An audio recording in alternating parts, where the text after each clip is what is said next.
This is Tom Fox. I'm the Compliance Evangelist. I hope you will plan to join me this year at Converge 19. Converge is the great conference put on by Conversant, the sponsor of this podcast, and it's in its fourth year of bringing together some of the world's leading companies for 2 days of dynamic speakers, thought-provoking breakout sessions, and opportunities to connect with like-minded professionals. You will leave the conference with new resources and best practices, allowing you to continue the hard work of driving ethics to the center of your business. In this podcast, we visit with some of the upcoming speakers for Converge 19. In this episode, I visit with Michael Williamson, the Chief Compliance Officer at Pacific Dental. He talks about leveraging your corporate values to improve your ethics and compliance program. Hello everyone, this is Tom Fox, back for another episode, and today I have with me Michael Williamson. He is the Chief Compliance Officer at Pacific Dental Services Legal Department. Michael, first of all, welcome and thank you so much for taking the time to visit with me today. Oh, it's my pleasure to be here, Tom. Michael, I was wondering if you could give us a little bit about your professional background. Sure. So I started as a lawyer, worked a handful of years in a general practice firm, realized very little of which I found sort of rewarding or inspiring, mostly because of the adversarial nature of the general practice of law and the end game of that adversarial posture generally being sort of an economic gain or financial benefit with little else sort of attached to it. And then I started my own practice, and that was at or around the time in Massachusetts when the behavioral health system was privatizing. And so psychiatric hospitals and units within hospitals started springing up across the Commonwealth. I had a bit of a health law background from my days in the general practice firm.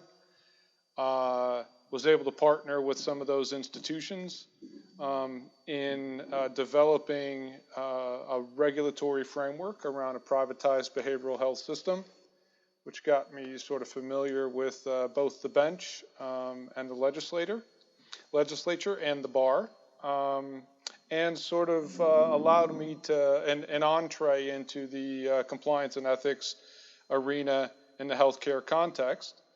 And for the next, I'd say 10 or 12 years, devoted our practice to helping institutions with sort of discrete areas of healthcare compliance as they surface them. And as the discipline grew and matured, so did our practice and the breadth of our services. And then my wife and I had children, and I found that I was not able to devote adequate time to either being a father or running a business. And so I accepted a position as an assistant general counsel with the Executive Office of Health and Human Services in Massachusetts. Did that for a few years, and then entered the private sector as a chief compliance officer for a couple of private equity-owned national healthcare companies, and then found myself with Pacific Dental Services, which is a privately held dental service organization that provides administrative and business support services to about 800 independently owned dental practices in about 25 states. And I manage all aspects of the compliance and ethics program for PDS, as it is known. Michael, I'd like to now turn to your presentation at Converge 19 because I found this, the description, fascinating, particularly in light of the way the regulators are moving into this area, specifically the Department of Justice, but also the Securities and Exchange Commission and many of the other regulators. It's move your ethics and compliance program beyond a rules-based blind obedience construct by leveraging values. What got you interested in values, and how do you try to bring that to your customer base, your employees, the third parties you might work with, or other stakeholders that you interact with on behalf of Pacific Dental? Well, I became attracted to the concept or philosophy of exploiting an organization's values as a way to not only get to kind of optimal ethics and compliance, but also, I think, some strategic business differentiation, mostly as a contrast to what my experience was in the private equity-owned healthcare environment, which has a much smaller kind of horizon and appetite for the real hard and time-consuming work necessary to optimize an organization's values. And I've found myself in the stereotypical kind of check-the-box compliance and ethics environment, and was looking for something new. And came across Pacific Dental Services values, which are really super unique and powerful, and obviously got my attention. Particularly one line in them that says explicitly that we are not big on rules and regulations, but that we demand that each individual be a leader and take care of problems as they arise and realize the opportunities that they present. That's one statement in, gosh, I think I counted one time about 280 words that represent our values. And so we do not have the typical, kind of integrity, respect, customer service sort of value statements. Ours were written by our owner and founder 25 years ago when he started the organization.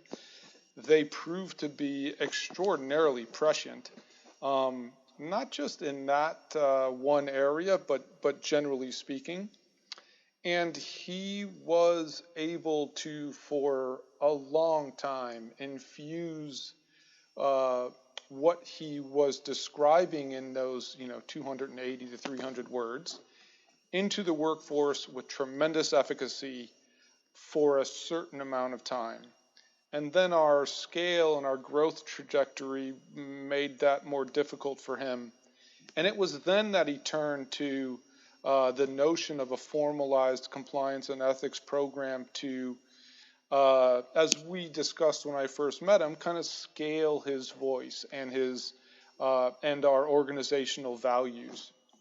And so we grew up as a self-governing individual leaders type of organization when it came to how our values showed up and how folks manifested them, which, as you read the 8, so we have 8 we believe statements, followed by a therefore, which is, sort of we believe this, and so this is the natural extension of that.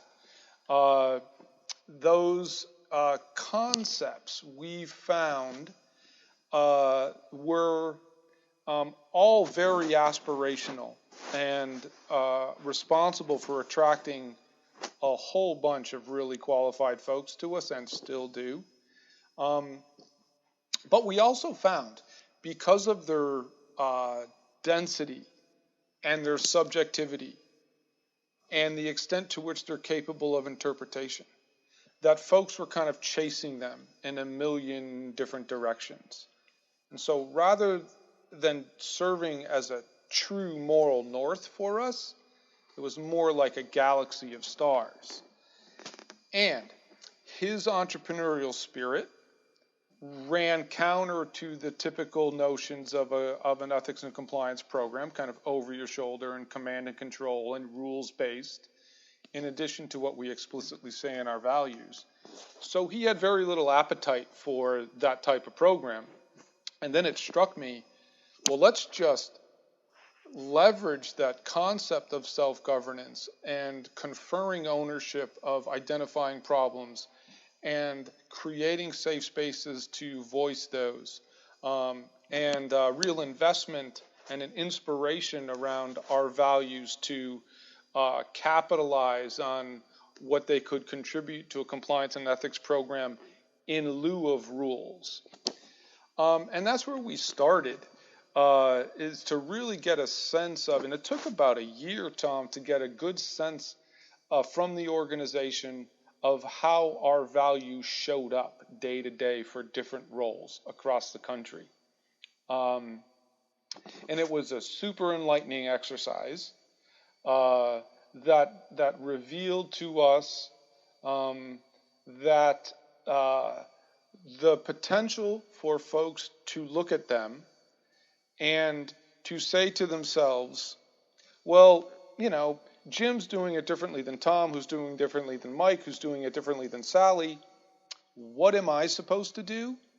Was kind of the best case scenario.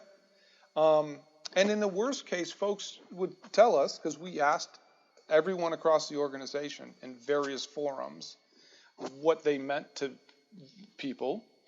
Worst case was that they're nice on a wall and they state a lot of meaningful things, but when it comes to manifesting them day to day in our business, it didn't really occur.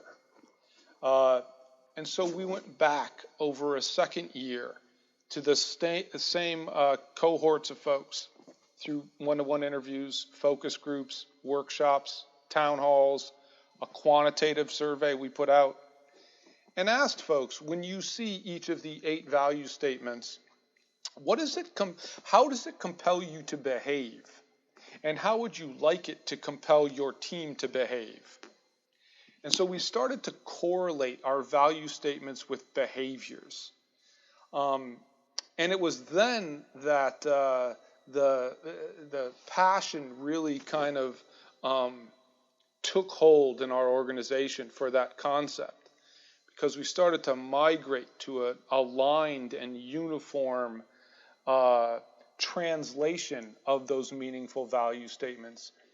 And so it started to look to people like we meant what we said. And we've continued that effort over the 2 or 3 years since those first information gathering sessions. And it's kind of how we ended up where we are now. Michael, that really sounds like a fascinating journey. Unfortunately, we are near the end of our time, but I've been visiting today with Michael Williamson, who is speaking at Converge 19, and we'll be talking about moving from a rules-based ethics and compliance program to leveraging your values. Michael, I greatly look forward to meeting you and hearing your presentation at Converge. Oh, it's my pleasure, Tom. Thank you for your time. This is Tom Fox. Again, I hope you will join me for Converge 19. It's going to be one of the top compliance and ethics events for the year. From the educational sessions, the breakout sessions, the individual facilitated conversations, I know you will get a lot out of it. I have a few special discount codes for complimentary registrations. If you'll email me at tfox@tfoxlaw, I can give it to you.